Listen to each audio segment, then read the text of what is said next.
فاليديتيها، جبت طلبتي لي الاردن جبتها، طلبتي لي الاوراق ديال الدواء جبتهم. دونك اش كتقول لنا المؤسسه في هذا لوسونس هذا؟ شنو من حقنا شنو ما من حقناش؟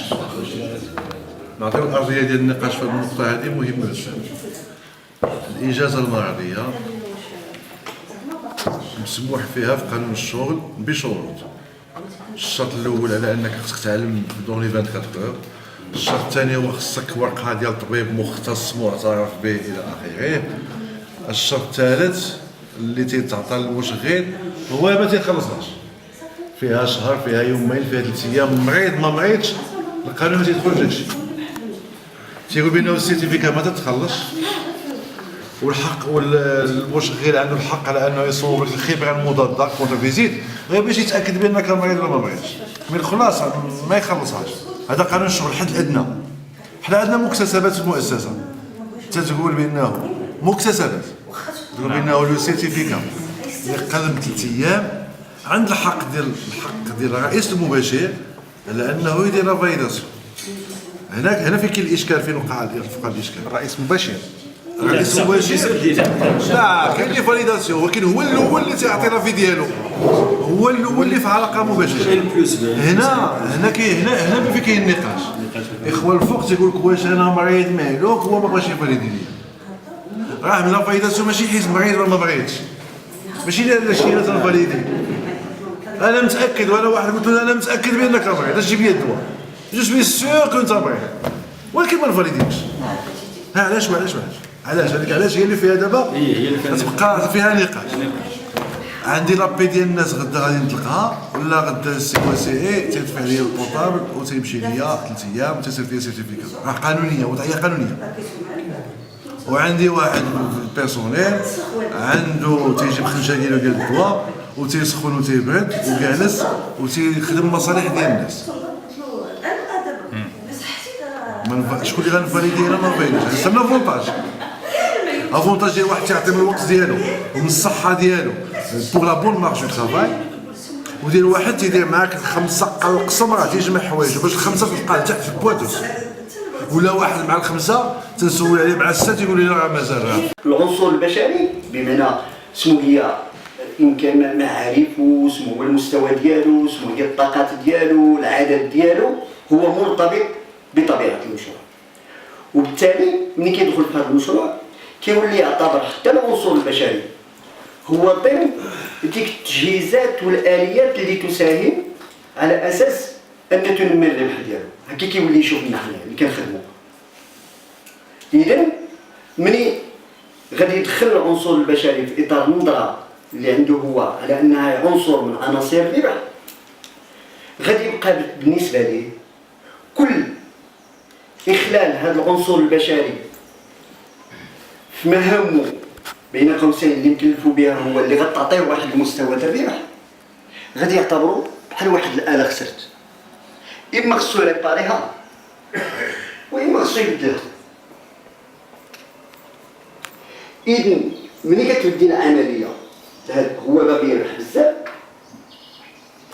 كاين تعثر بمعنى بالنسبة ليه الاهداف اللي هو رسمها لسبب او اخر، سواء لان كاين ازمه محليه، سواء ازمه جهويه، سواء ازمه دوليه، سواء دونك خصو غادي يدخل على اساس اعاده ترتيب هاد ادوات الانتاج باش على الاقل الا ما قدش من الربح ديالو يبقى في واحد المستوى معين. وكيبقى دائما العنصر اللي سهل التأثير بمعنى كاين التدخل فيه هو العنصر البشري. هنا ملي كتجي الازمه مثلا كاين اللي كيقول لك كنقص من عدد العمال، كاين اللي كيقول لك نزيد ساعات العمل، كاين اللي كيقول لك نقص في الاجور، كاين اللي كيقول لك نحيد لهم دي بري، كاين اللي كيقول غادي كاين شي حوايج كيتمتعوا بها مثلا تاع الجانب الاجتماعي، اما كيعطيهم اصطياف اما يعطيهم منح في العيد الى غير ذلك، كيتم الهجوم عليهم. وهذا هو اللي كنسميوه في مرحله معينه الهجوم على حقوق الطبقه العامله. اذا هذا الفعل اللي كيتم هجوم بالضروره غادي ينتج واحد رد الفعل سيستيماتيك، يعني فوق طاقتنا حنا غادي ينتج واحد، لان حنا خدامين غدا غادي يقولوا لنا غادي ينقصوا لكم في الاجر. مثلا هذا غنشدوا 250 غادي يقول لنا هذا الشهر عندنا الازمه غادي نعطيكم غير 220 اخر. اذا غادي ينتج واحد يقدر بالفعل الاول اللي كيتنتج بشكل عفوي.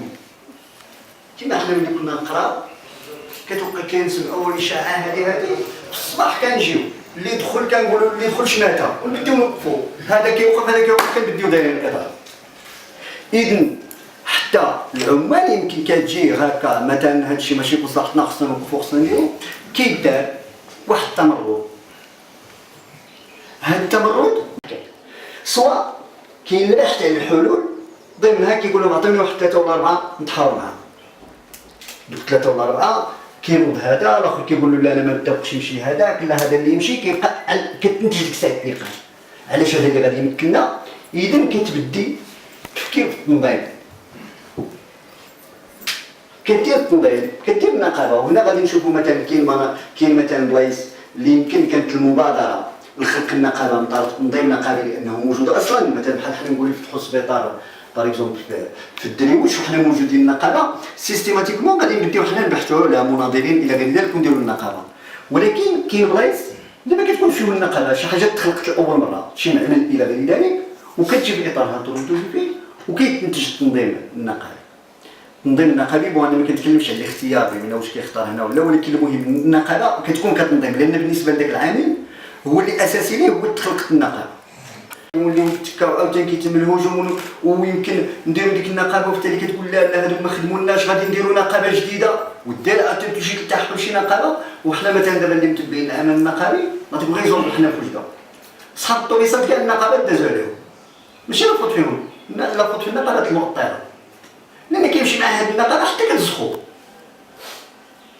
دونك كيفكر كيقول يمكن يمشي للنقابه الاخرى يمشي للنقابه عاوتاني يمشي معاه حتى تزخو هو مساكن هكاك.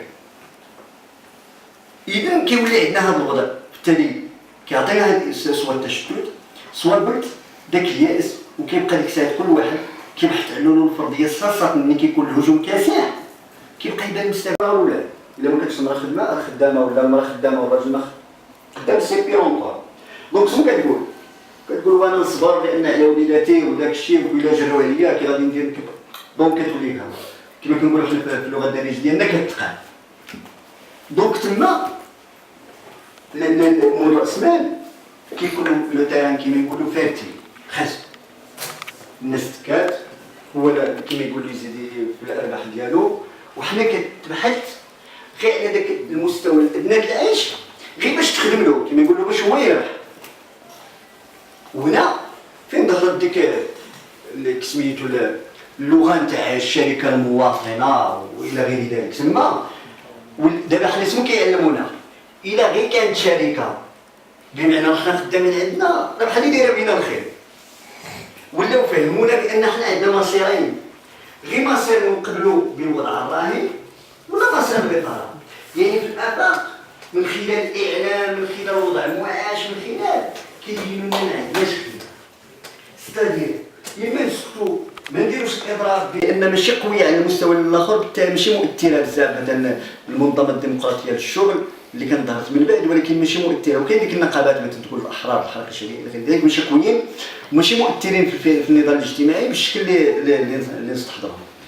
اذا انا قلت هذه هي العلاقه اللي سدت هو ان يلحق النقابي بالسياسي بالشكل اللي تحول النضال النقابي هو الى قوه دافعه للنضال السياسي حسب الحزب المؤطر للنقابه.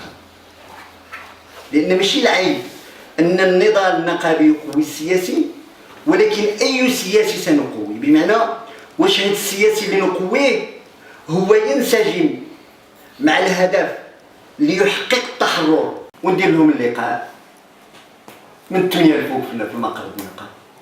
ملي كندير اللقاء غير من 6 الفوق بركان سيستيماتيكمون كنقول للنساء ما تحضروش سيتهم ولكن كنقول لهم راه الجمعه جماهير اللي جا غادي يقرر ولكن نتجت شروط الاقصاء ستادير راه ملي كنقولوا اعطاء الجماهير حق التقرير والتسيير كيخصك تنتج شروط